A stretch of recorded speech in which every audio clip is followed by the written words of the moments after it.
नवरात्रि की छठी देवी कात्यायनी की पावन कथा।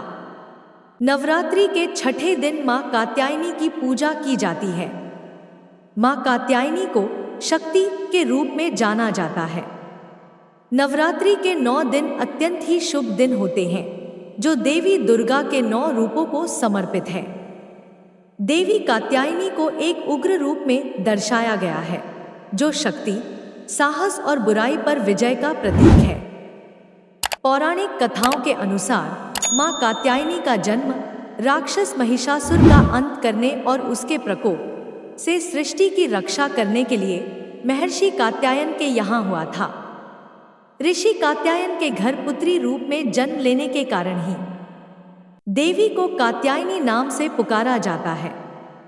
मान्यता है कि देवी के पूजा से भक्त को अपार शक्ति प्राप्त होती है, जिसके द्वारा वह अपने जीवन में आने वाली हर प्रकार की बाधाओं को दूर करने में सफल होता है। वैदिक ज्योतिष अनुसार मां कात्यायनी को मंगल ग्रह का अधिपति बनाया गया है। मंगल ग्रह साहस, ऊर्जा और जोश जैसे गुणों का प्रतिनिधित्व करता है और देवी की पूजा द्वारा मंगल के शुभ कारक तत्वों की प्राप्ति होती है। व्यक्ति की इच्छा शक्ति मजबूत होती है। जीवन की चुनौतियों का सामना करने की शक्ति मिलती है। मां कात्यायनी की पूजा करके भक्त मंगल के शुभ फलों को प्राप्त कर सकते हैं और जीवन के विभिन्न क्षेत्रों में विजय प्राप्त कर सकते हैं। शास्त्रों के अनुसार मां कात्यायनी अपनी अपार शक्ति और साहस के लिए जानी जाती है। देवी बुराई पर विजय पाने और न्याय की रक्षा करने का प्रतीक है। इनकी पूजा से संकटों पर विजय प्राप्त होती है। देवी भक्तों को जीवन में आने वाली बाधाओं का सामना करने और उन्हें दूर करने का साहस प्रदान करती है। श्रोताओं, देवी कात्यायनी की महिमा कथा दुराचारी महिषासुर के वध से भी जुड़ी हुई है। आइए जानते हैं देवी कात्यायनी की महिमा की रोमहर्षक कथा। देवी कात्यायनी का स्वरूप अत्यंत उज्जवल और ज्योतिर्मय है। इस स्वरूप में देवी की 4 भुजाएं हैं। इनमें से दाएं तरफ की ऊपर वाली भुजा अभय मुद्रा में है और नीचे वाली भुजा वर मुद्रा में। वहीं बाएं तरफ की नीचे वाली भुजा में तलवार और ऊपर वाली भुजा में कमल का पुष्प सुसज्जित है। देवी कात्यायनी का वाहन सिंह है। देवी कात्यायनी की कथा का उल्लेख देवी भागवत महात्म्य और मार्कंडेय पुराण में मिलता है। पुराणों में निहित कथाओं के अनुसार कत नाम के एक प्रसिद्ध महर्षि हुआ करते थे। उनके पुत्र का नाम ऋषि कात्य था। आगे जाकर ऋषि कात्य के गोत्र में महर्षि कात्यायन का जन्म हुआ और ऋषि अपने तप के कारण विश्व प्रसिद्ध हुए। ऋषि कात्यायन की इच्छा थी कि देवी भगवती उनके घर पुत्री रूप में जन्म ले। इसलिए उन्होंने कई वर्षों तक देवी भगवती की कठोर तपस्या भी की। मान्यता है कि ऋषि कात्यायन की ऐसी एकनिष्ठ तपस्या से प्रसन्न होकर देवी भगवती ने तब उनकी इच्छा का मान रखते हुए उनके घर पर जन्म लिया।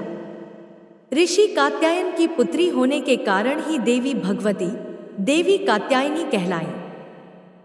महर्षि कात्यायन ने बड़े प्रेम से देवी कात्यायनी का पालन पोषण किया था। कुछ समय पश्चात पृथ्वी पर दुराचारी महिषासुर का उपद्रव सारी सीमाएं लांघ रहा था।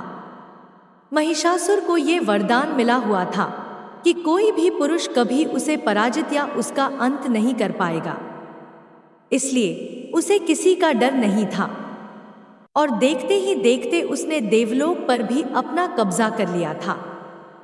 तब भगवान विष्णु, प्रजापति ब्रह्मा और देवाधिदेव महादेव ने उसका विनाश करने के लिए अपने अपने तेज से मिलित एक देवी को उत्पन्न किया। मान्यता है कि महर्षि कात्यायन ने ही इस देवी की सर्वप्रथम विधिवत पूजा की थी, इसलिए देवी को कात्यायनी के नाम से जाना गया। वहीं देवी कात्यायनी से जुड़ी एक अन्य पौराणिक कथा के अनुसार देवी की उत्पत्ति महर्षि कात्यायन के यहाँ आश्विन महीने की कृष्ण चतुर्दशी को हुई थी। इसके बाद महर्षि ने शुक्ल सप्तमी, अष्टमी और नवमी तक देवी की अपने आश्रम में विधिवत पूजा अर्चना की और दशमी को देवी के इस स्वरूप ने महिषासुर का वध किया था। यही कारण है कि देवी के इस स्वरूप को देवी कात्यायनी के नाम से जाना गया था। महिषासुर का अंत करने के कारण देवी को महिषासुर मर्दिनी के नाम से भी जाना गया। इसके अलावा देवी कात्यायनी से जुड़ी एक और मान्यता ये भी है कि देवी दुर्गा का यह स्वरूप अमोघ फलदायिनी है। ब्रज की गोपियों ने करुणावतार श्री कृष्ण को अपने पति के रूप में पाने के लिए कालिंदी यमुना के किनारे देवी कात्यायनी की ही आराधना की थी। इसी कारण वर्तमान में भी देवी कात्यायनी समस्त ब्रजमंडल की अधिष्ठात्री देवी के रूप में प्रतिष्ठित है। स्कंद पुराण में देवी कात्यायनी के बारे में ये उल्लेख भी मिलता है कि उनकी उत्पत्ति परमेश्वर के सांसारिक क्रोध से हुई थी। नवरात्रि के छठे दिन देवी दुर्गा के इस स्वरूप की पूजा का काफी महत्व है। ऐसी मान्यता है कि देवी कात्यायनी की पूजा में लाल और सफेद रंग के कपड़े पहनना बहुत शुभ होता है। मान्यता तो ये भी है कि माँ कात्यायनी के चरणों में अपना सब कुछ समर्पित करते हुए उनकी आराधना करने वाले भक्तों को उनके दर्शन प्राप्त हो जाते हैं।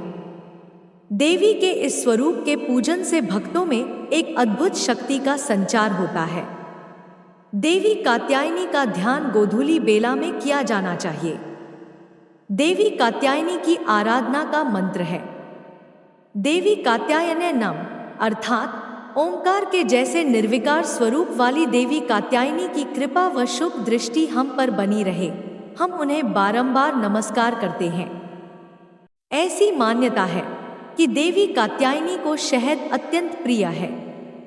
इसलिए नवरात्रि के छठे दिन देवी कात्यायनी की पूजा में शहद या शहद से बनी चीजों का भोग लगाना चाहिए।